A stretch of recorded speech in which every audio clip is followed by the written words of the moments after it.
All right, everybody, welcome back to the #1 television program in the history of the entire universe. I am Brian Lee Durfee, author of The Forgetting Moon, The Blackest Heart, and The Lonesome Crown. All three books published by Simon & Schuster's Saga Press. Today I'm going to be reviewing Gwendy's Magic Feather by Richard Chizmar. Now, this is book number 2 in the Gwendy trilogy that was started by Richard Chizmar and Stephen King with Gwendy's Button Box. Now, I reviewed Gwendy's Button Box not long ago, so if you want to watch the review of book 1, just type in Gwendy's Button Box and my last name into the search bar of your YouTube, and the video review will magically appear. Anyway, so Stephen King and Richard Chizmar wrote book number 1. Book number 2 was written solely by Richard Chizmar, it looks like. However, I imagine he gave it to Stephen King to look at. And then book number 3 was written, and this is Gwendy's Final Task, which I've actually just started, and it's dynamite, by the way. This one was also written by Stephen King and Richard Chizmar. So together, the trilogy is, it goes book 1, 2, and 3, like that, like thus. And the covers are all done by Ben Baldwin. He illustrated all 3 covers. And I think the illustrations are really cool on all 3. Let's see. Let's put these back up here.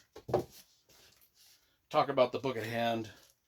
Gwendy's Magic Feather, book number 2. I did listen to the audiobook version. The audiobook version was read by the same voice narrator that did book number 1.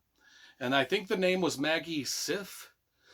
Did a great job. Now, book number 3, which I'm listening to now, is by someone named Marin Ireland, I think. I might be wrong about that. It's either Marin England or Marin Ireland. Might be Marin Scotland. I don't know. It's one of the 3. Anyway, good job on that. But does a good job, too. Anyway, so Gwendy starts this book here. So the first book, Gwendy's Button Box, was about Gwendy as a young girl, a young teenager. Now we jump to when Gwendy is 37 years old for book number 2. And book number 2 starts with a massive info dump, page after page after page, of things that happened to Gwendy since she was in high school to 37 years old. Like what happened, like her marriage, her book career, how she started writing books, how she got a book agent, how her first book got published, how her second book got published, the success or non-success of all of the books that got published, how she decided to go and work in Washington as like sort of an intern, and then she ended up in politics, and then she works for the president. All of that big info dumpy thing, a big hole here. Let's catch you up for the next 10 pages on Gwendy's life from book 1 to the start of book 2. It's all right. It's written. It's written pretty good. I mean, it's entertaining, but it is kind of breaking the rule of don't tell, show, and like, or whatever that rule is. And then it's also info dumpy. Don't just like pile on. It does that, but it does it in an entertaining way. I didn't really mind it that much. But she's 37 now. She's working in Washington. She's from Castle Rock, Maine, where book number 1 took place. And she's a liberal. She's a Democrat. I like the fact that they made her specifically a Democrat and liberal, because I like the way that she sees the world.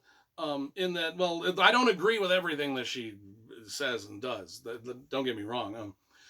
I like the fact that the authors took that risk of making her a specific type of politician. And her commentary on how she feels about other politicians. Which is, I think maybe is, and it's really heavy-handed in book 3. But it's not so heavy-handed in this one. Anyway, what's going on in this book? The Button Box. Castle Rock, Maine. So back in Castle Rock, Maine, 2 girls have gone missing. And Sheriff Ridgwick is looking for these girls. Now, Gwendy grew up in Castle Rock, Maine, even though she lives in Washington, D.C. now. She grew up in Castle Rock, Maine. And in book number 1, she was given a button box by this mysterious guy in the black hat who's on every cover. And the button box has magical properties. And the button box really kind of changed her life for the best in some ways with its magic, but it also changed her life for the worst in other ways because of its magic. She thinks that this button box has the power to do evil. And only she's the only one that can keep this button box, because all the buttons on the box, you push them, you don't want to push them because weird, stuff might happen in a world that's not good. So she's very protective of this box because she thinks that she pushed some of the buttons when she was a kid. She feels like she was responsible for some of the world's big disasters. And now that these two girls have gone missing in her hometown, could the button box be connected to that? And then the kind of the themes of this story are, will the man in the dark hat reappear to help her? Or does she have to go back to Castle Rock, Maine and figure this out for herself?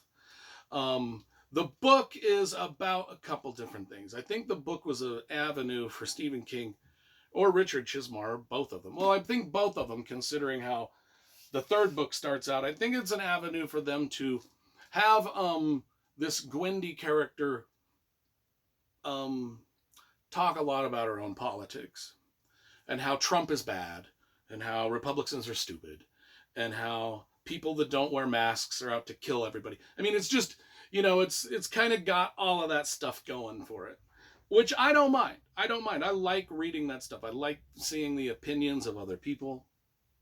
I mean, you see them daily, right? I think that was part of the purposes of this trilogy, was for Stephen King and Richard Chizmar to sort of have this character, Gwendy, say a lot of what they believe. I also think that it's about something deeper than that, too. I think it's about fate, and if we really choose anything in life, what happens if our dreams do come true? What happens if they don't? Is this really what we want? How much are we changed for the good or bad by forces around us that we can't control?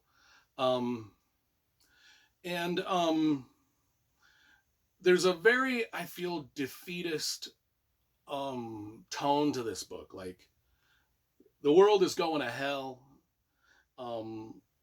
because of politics, and we can't stop it, and stupid people are in charge. I mean, I think that there's a lot of themes running through this that maybe I'm reading into it too much, because I do think that the authors, not in book one, but now that Gwendy is a politician, I do think that the authors are expelling a lot of their own frustrations with the world as they see it out through the voice of Gwendy, which is fine. I like that kind of thing. I don't mind when authors do that. I'm totally prepared to deal with it. If I disagree or agree with the opinions proffered forth, makes no difference to me. I can enjoy the story. I like Gwendy as a character herself. I've met many people that are like Gwendy.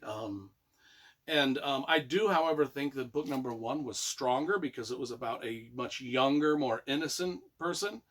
I think this is about a more jaded person, a more cynical person. But that's all right. I'm in for the ride. I've liked this. So far, I've liked this series a lot more than I thought I would. And so I'm going to give book number 2, Gwendy's Magic Feather, a 7.5 out of 10. I think it was not as good as book 1. And book 2 is starting out fantastic. Absolutely fantastic. But anyway, that's my review of this.